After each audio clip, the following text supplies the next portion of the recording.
നമസ്കാരം.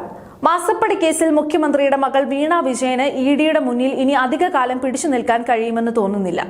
അതിപ്പോൾ പകൽ പോലെ വ്യക്തവുമായിരിക്കുകയാണ്. CMRL എക്സാലോജിക് സാമ്പത്തിക ഇടപാടുമായി ബന്ധപ്പെട്ട കള്ളപ്പണ കേസിൽ വീണ വിജയന് ലഭിച്ച കോടികളുടെ വിനിയോഗത്തെക്കുറിച്ചുള്ള മൊഴികളിൽ വൻ അവ്യക്തതയും പൊരുത്തക്കേടുകളുമാണ് എൻഫോഴ്സ്മെന്റ് ഡയറക്ടറേറ്റ് ഇപ്പോൾ കണ്ടെത്തിയിരിക്കുന്നത്.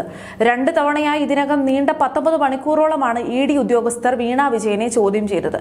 എന്നാൽ കരിമണൽ കമ്പനിയിൽ നിന്നും തന്റെ അക്കൗണ്ടിലേക്ക് എത്തിയ 2.78 കോടി രൂപ എന്തിനാണ് ഉപയോഗിച്ചതെന്നും എങ്ങോട്ടാണ് മാറ്റിയതെന്നും ചോദിച്ചപ്പോൾ കൃത്യമായ മറുപടി നൽകാതെ വീണ ഇപ്പോൾ ഉരുണ്ട് കളിക്കുകയാണ്.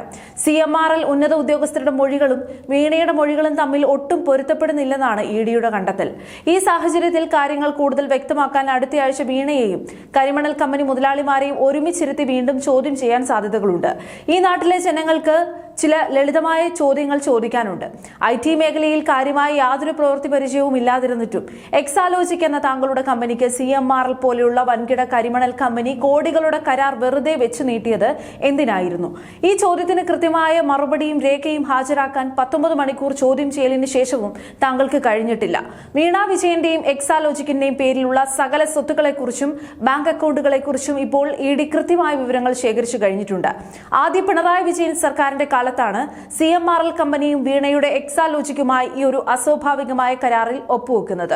അക്കാലത്ത് കേരളത്തിലെ പരിസ്ഥിതി വകുപ്പ് കൈകാര്യം ചെയ്തിരുന്നത് മറ്റാരുമല്ല, വീണ വിജയന്റെ അച്ഛനും അന്നത്തെ മുഖ്യമന്ത്രിയുമായിരുന്ന പിണറായി വിജയനാണ്.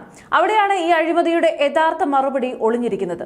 IT മേഖലയിൽ കാര്യമായ യാതൊരുവിധ പ്രവൃത്തി പരിചയവും ഇല്ലാതിരുന്നിട്ടും എക്സാലോജിക് എന്ന വീണ വിജയന്റെ കമ്പനിക്ക് CMRL പോലൊരു വൻകിട കരിമണൽ കമ്പനി കോടികളുടെ കരാർ വെറുതെ വെച്ചു നീട്ടിയത് എന്തിനായിരുന്നു? ഈ ചോദ്യത്തിന് കൃത്യമായ ഒരു മറുപടിയും രേഖയും ഹാജരാക്കാൻ 19 മണിക്കൂർ ചോദ്യം ചെയ്യലിന് ശേഷവും വീണ വിജയന് കഴിഞ്ഞിട്ടില്ല. വീണ വിജയന്റെയും എക്സാലോജിക്കിന്റെയും പേരിലുള്ള സകല സ്വത്തുക്കളെക്കുറിച്ചും ബാങ്ക് അക്കൗണ്ടുകളെക്കുറിച്ചും ഇപ്പോൾ ED കൃത്യമായ വിവരങ്ങൾ ശേഖരിച്ചു കഴിഞ്ഞിട്ടുണ്ട്. ആദ്യ പിണറായി വിജയൻ സർക്കാരിന്റെ കാലത്താണ് CMRL കമ്പനിയും വീണയുടെ എക്സാലോജിക്കുമായി ഒരു അസ്വാഭാവികമായ കരാറിൽ ഒപ്പുവെക്കുന്നത്. അവിടെയാണ് അഴിമതിയുടെ യഥാർത്ഥ മുഖം ഒളിഞ്ഞിരിക്കുന്നത്. ഈ കാലയളവിൽ CMRL കമ്പനിക്ക് തോട്ടപ്പള്ളിയിലും മറ്റും ഖനനം നടത്താൻ പരിസ്ഥിതി വകുപ്പിൽ നിന്നും ഭരണതലത്തിൽ നിന്നും എന്തൊക്കെ വഴിവിട്ട പ്രത്യുപകാരങ്ങളാണ് ലഭിച്ചതെന്നാണ് ED ഇപ്പോൾ അരിച്ചുപെറുക്കി അന്വേഷിക്കുന്നത്. സത്യത്തിൽ വൻകിട കമ്പനികളെ സഹായിച്ചതിന് മുഖ്യമന്ത്രി എന്ന നിലയിൽ പിണറായി വിജയന് കിട്ടേണ്ട അഴിമതി പണം നിയമത്തിന്റെ കണ്ണിൽ വെട്ടിക്കാൻ വേണ്ടി മകളുടെ അക്കൗണ്ടിലേക്ക് മാസപ്പടി എന്ന വ്യാജപ്പേരിൽ വകമാറ്റി കടത്തുകയായിരുന്നല്ലോ.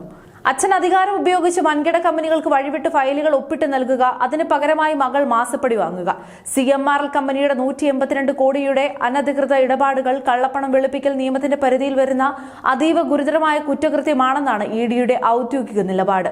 ഒരു വശത്ത് കരിമണൽ കമ്പനി ഉദ്യോഗസ്ഥർ പണം നൽകിയതിന്റെ രേഖകൾ കൃത്യമായി EDക്ക് കൈമാറുമ്പോൾ മറുവശത്ത് വാങ്ങിയ പണത്തിന് എന്ത് സേവനമാണ് നൽകിയതെന്ന് തെളിയിക്കാൻ കഴിയാതെ മുൻ മുഖ്യമന്ത്രിയുടെ മകൾ വിയർക്കുകയാണ്. മൊഴികളിലെ ഈ വൈരുദ്ധ്യങ്ങൾ തന്നെയാണ് വീണ വിജയന്റെ കള്ളക്കളി പച്ചയ്ക്ക് പൊളിച്ചെടുക്കുന്നത്. അധികാരത്തിന്റെ തണലിൽ എത്ര വലിയ അഴിമതികൾ നടത്തി കോടികൾ സമ്പാദിച്ചാലും കേന്ദ്ര അന്വേഷണ ഏജൻസികൾ തെളിവുമായി എത്തുമ്പോൾ സകല കപട കോട്ടകളും തകർന്നടിയുമെന്നതിന്റെ തെളിവാണ് ഈ ഒരു കേസ്. അടുത്തയാഴ്ച നടക്കാൻ പോകുന്ന 3ാം ഘട്ട ചോദ്യം ചെയ്യലോടെ മാസപ്പടി അഴിമതിയുടെ കൂടുതൽ നിർണായക വിവരങ്ങളും അച്ഛനും മകൾക്കും ഇതിലുള്ള പങ്കും പൂർണ്ണമായും പുറത്തുവരുമെന്നാണ് കേരളം പ്രതീക്ഷിക്കുന്നത്.